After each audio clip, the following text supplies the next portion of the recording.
자, 한상균 민주노총 위원장이었죠. 폭력 집회 때문에 구속되어 있습니다. 그리고 유죄 판결 받았습니다. 그를 노동부 장관에 임명시키겠다는 의견이 나왔는데요. 바로 성남시장 얘기입니다. 무슨 얘기했는지 그 음성 먼저 듣겠습니다.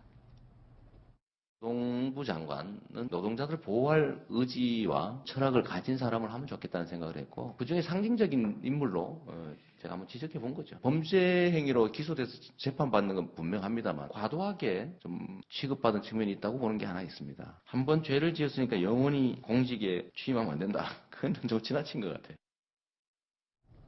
자, 그런데 그렇습니다. 죄를 지었다고 공직에 나올 수 없다. 청문회 과정 통과할 수 있다면은 노동부 장관을 할 수 있는 거죠. 그러나 지금부터 소개해드리는 그 2015년 11월 14일 그 토요일 폭력 집회의 이 발언은 글쎄요. 공감대를 얻을 수 있을지 모르겠습니다. 들어보겠습니다. 우리는 이 서울을 뒤집으러 온 것이라 생각합니다. 본인 정권의 집단으로 장하대로 집결하라. 동지들 자신 있습니까? 왜 이재명 시장은 한상균 카드를 얘기한 거죠?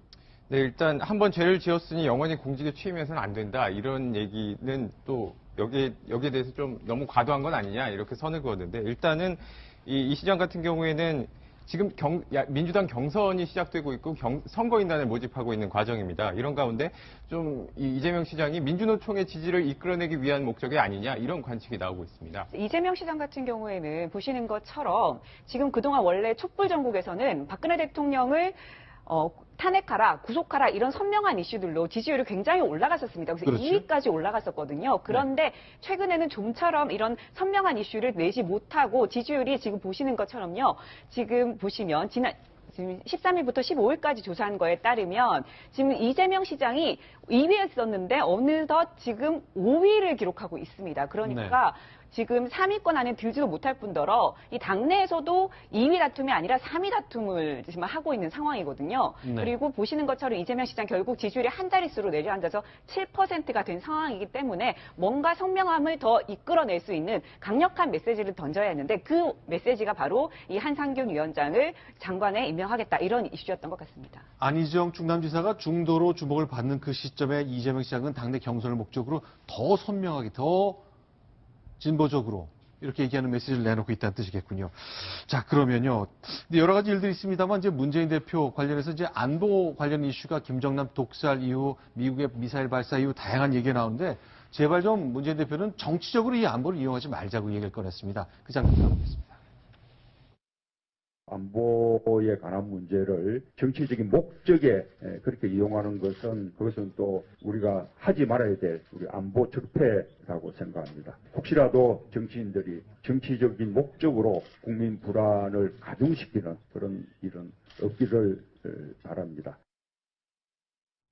네, 지금 보시는 것처럼 안보 문제를 정치적으로 이용하면 안 된다라고 하면서 지금 중도를 겨냥하고 있는 아까 보신 안철수 전 대표라든가 황교안 대통령 권한대행 이런 분들을 지금 약간 견제하는 걸 볼 수 있는데요. 네. 지금 일부에서는 이 문재인 대표 안보관이 약간 변할 수도 있는 거 아니냐 이번 일을 계기로 이런 분석이 나오기도 합니다. 하지만 지금 말씀을 들으신 것처럼 문재인 대표는 그런 생각이 그렇게 많지는 않은 것 같습니다. 왜냐하면 이 당내의 경선이 지금 코앞에 다가와 있지 않습니까? 그리고 이 당내에는 이미 이 중도와 보수를 겨냥한 인물이 있습니다. 바로 안희정 지사가 있잖아요. 그러면 겹치기 때문에 오히려 자신의 색깔을 더 공고히 하는 게 경선에도 유리한 게 아닌가 이렇게 분석됩니다. 이런 질문에 혹시 답이 있었는지 모르겠습니다. 최근에 이제 한 보름 전인가요? 이제 문재인 전 대표는 나는 평양에 먼저 가겠다. 왜 맨날 대통령 되면 미국부터 가야 되느냐? 이거 버리자. 이제는 그럴 때를 지나섰다고 얘기했는데 그 후로 이제 미사일 발사 실험과 김정남 독살이 있었단 말이죠.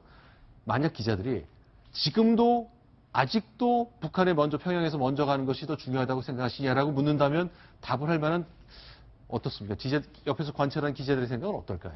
일단 최근 방송에서 그것과 관련해 해명을 내놨었는데 당시 발언은 국익에 도움이 된다면 미국이든 북한이든 러시아든 갈 수 있다는 얘기였다. 이러면서 한 발 물러선 듯한 해명을 내놨었거든요. 특히나 지금 이 미사일 발사라든지 또 김정남 피살이라든지 북한 외교안보 이슈가 불거진 상황에서 조금 더 오른쪽으로 나가는 메시지를 던진다는 것은 아무래도 외교안보 이슈가 본인의 이번 대세론에 네. 영향을 미치지 않을까 이런 것들을 우려하고 있다고 볼 수 있겠습니다. 그렇죠. 이 스탠스라는 게 외교안보는 철학에 대한 것이기 때문에 금방 바뀌기 어려운 것이기 때문에 환경 때문에 바로 바뀌지 않을 걸로 예상하는 시각이 많은 것 확인할 수 있었습니다. 조금 더 들어가 보면요. 나경원 의원과 안희정 충남지사가 한 장면에 있었습니다. 저희가 영상으로 준비했는데 그 모습 먼저 보고 이어가겠습니다.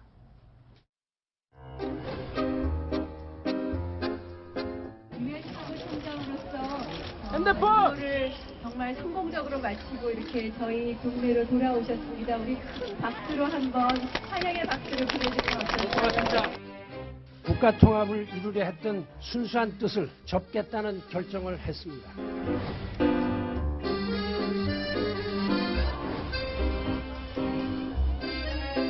총 대망론을 뛰어넘어 대한민국 대망론이 될 것이라고 생각합니다.